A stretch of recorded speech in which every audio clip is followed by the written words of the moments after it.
safe Japanese jiu-jitsu. Safe in that instead of throwing someone to break their arm, you throw someone safe enough that they can keep getting up over and over and over. And I think it's important to say the founder of Judo was an educator.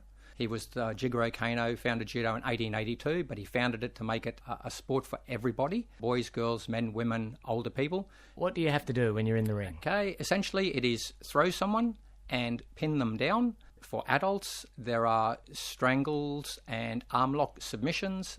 Submission techniques are only done on the elbow, on the arm, and obviously the strangles are strangles, not chokes. They actually cut blood supply to the carotid artery, which is safe, rather than a choke, which is the windpipe, which is not allowed in Judo. And how do you win? Win by throwing a full point throw, like a perfect throw, to throw someone onto their back with speed and force and control, or hold someone down for 20 seconds, get a submission technique, strangler armbar, if you are a senior, an over 16 competitor. Is it a martial art? It is. It developed from martial arts. First and foremost, it's a self-defense, martial art. Secondly, it is a method of physical education. And thirdly, it is a form of moral and intellectual development as well. Being a martial art, does it come with a belt system? Absolutely. Jigoro Kano, the founder of Judo, started the concept of the belt system that every other sport copies today. Originally, it was white and black. And black wasn't the sign of a master. Black was just an advanced student that was ready to really grasp the sport. It was a Japanese judo player. They introduced the concept of coloured belts to break up the learning process up to black belt. You reached 4th degree black belt. How far is that? Can you go much further? Yes, you can. Judo grades tend to get a little bit political once they get up to about that grade, like any sport. However, I would like to say that my grades have all been on the basis of competition points, other than my 4th dan. And my 4th dan I got and on the basis of international refereeing input into the sport then.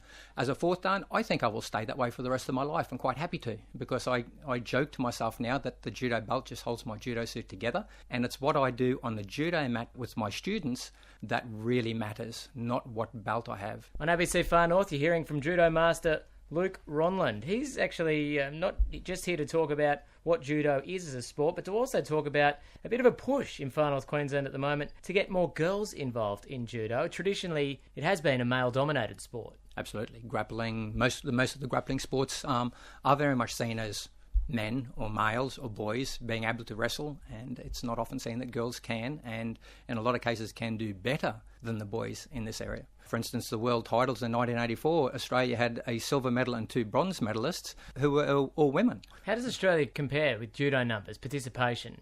That's an excellent question. Quite low. For instance, in Australia, we would have about 6,000, 7,000 registered judo players. In France, for example, they have 600,000, over 500,000 registered judo players, and those are predominantly school children. Because in France, the judo instructors are paid by the government, and judo is part of the school curriculum because they stress very much the development of 8 social values as part of their learning their judo. And we do the same in my club, is promote the 8 values of judo: respect, politeness, modesty, self-control, sincerity, honour, friendship. What was the idea behind trying to get more girls involved here locally? First and foremost, a bit of self-centeredness in our club. The more girls involved in the schools, the more participants we might have on the judo mat, which means the girls have more partners rather than having to go against boys. We're essentially a junior-based club. But the flip side is I have a daughter who's 6, going on 7, and I, and my wife especially, being a psychologist, sees all the benefits of girls being involved in a sport with judo's background philosophy. It's not a martial art in the context of all other martial arts. Judo is unique in its own right because of all the martial arts other than Taekwondo.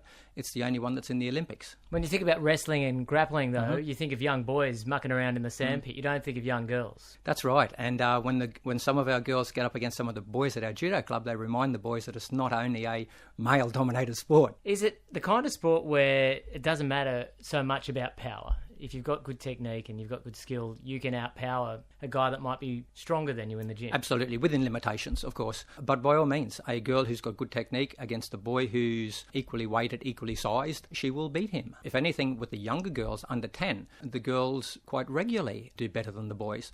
Obviously, when they get older and we get more, stereotypical male strength, yes, no amount of technique, I think, really beat considerable brawn.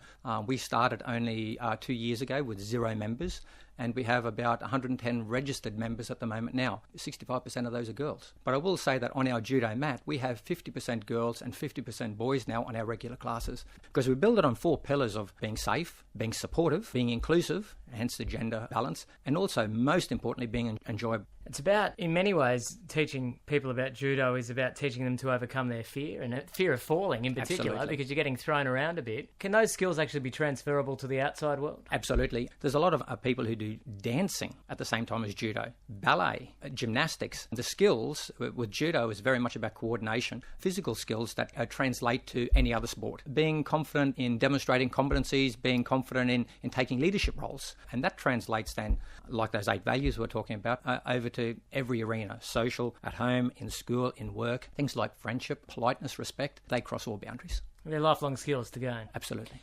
When you fall, your automatic instinct is to stick a hand out or maybe even throw your neck back to try and protect yourself. But in judo, you teach people to overcome those instincts. It needs to be automatic. Needs to be practiced, so practiced that it becomes ingrained. Because that's how you break an arm. Absolutely.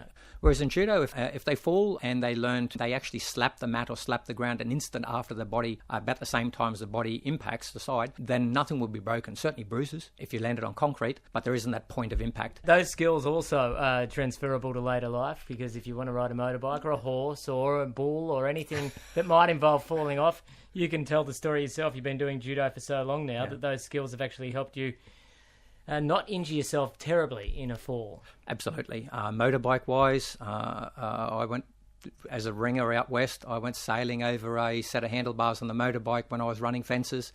Fortunately, literally sailing over the handlebars, I tucked my chin in and landed on my back. I think I might have rolled and landed on my back. I think I might have been knocked unconscious, because when I woke up, my motorbike had broken the fence.